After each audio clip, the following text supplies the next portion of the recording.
Cool. So my name is Leyton. I'm a protocol engineer at Tools for Humanity, and we build WorldChain. This talk is just going to be some raw analytics on what type of bandwidth usage we see on WorldChain. Yeah, cool. So just as a primer, WorldChain is an OP stack L2. We have a custom block builder on the network, and this is facilitated through rollup boosts. So this acts as middleware between the consensus layer and the execution layer. And we multiplex all consensus requests to both our block builder and the canonical OP-Geth block builder on the network. About 40 to 50% of transaction volume going through WorldChain is facilitated through 4337. And we integrate or recently launched priority block space for humans on the network. I won't have enough time to go into full technical detail on priority block space for humans, but we do have another talk at Frontiers that will go into depth. But just as a rough primer, we split block space into two subsets: priority block space and non-priority block space. And priority block space is completely composed of transactions which provide a sidecar that's a semaphore CKP, proving inclusion in the orb verified set of World ID users. And our block builder is built on the Reth SDK. And so here's just some raw analytics. Currently, our block builder is capable of doing 300 megagas per second. This isn't an upper bound on execution throughput. It's just a good enough implementation on the hardware we're on. So for some context, all of our infrastructure is running in Kubernetes. We're using IO2 EBS volumes. This could be upgraded to IO1s and could farther be, we could use locally mounted SSDs and increase this.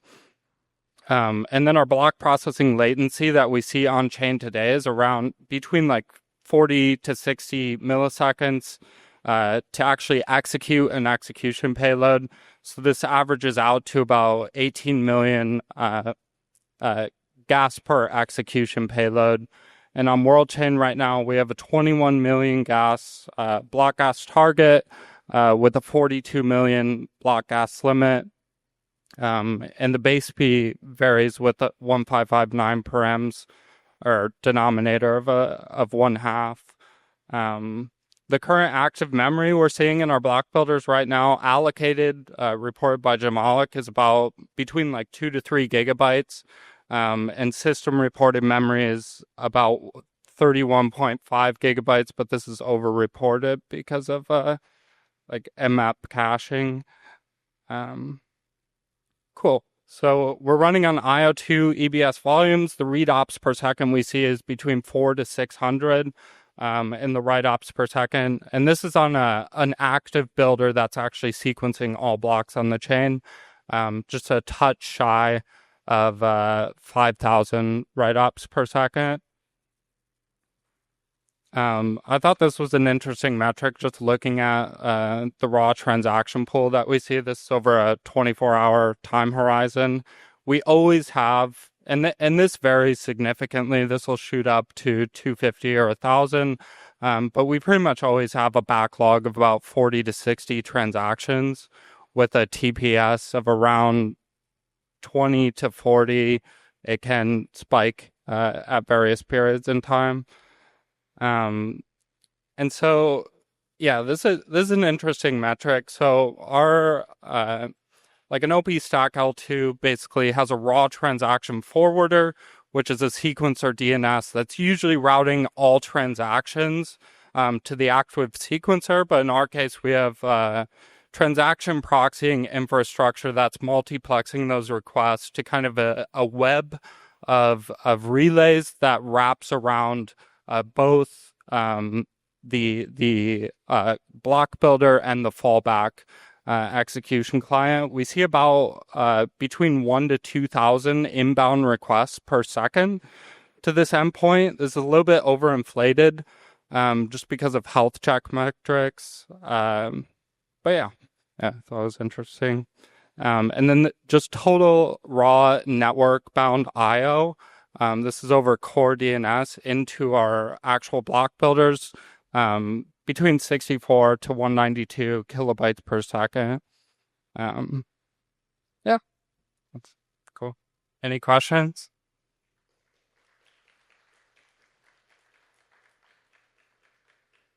I did. Let's start. Any questions? So the transactions per second, do you have any insight into kind of like use case and like what people are doing with those transactions? Oh, sorry. No, yeah, well, you could kind of split transactions into two categories, I would say, on WorldChain. One category would be World App native transactions. So, that could be anything interfacing with mini apps on WorldChain or grant claims or, a lot of verifications are happening, any on-chain verifications facilitated by World ID.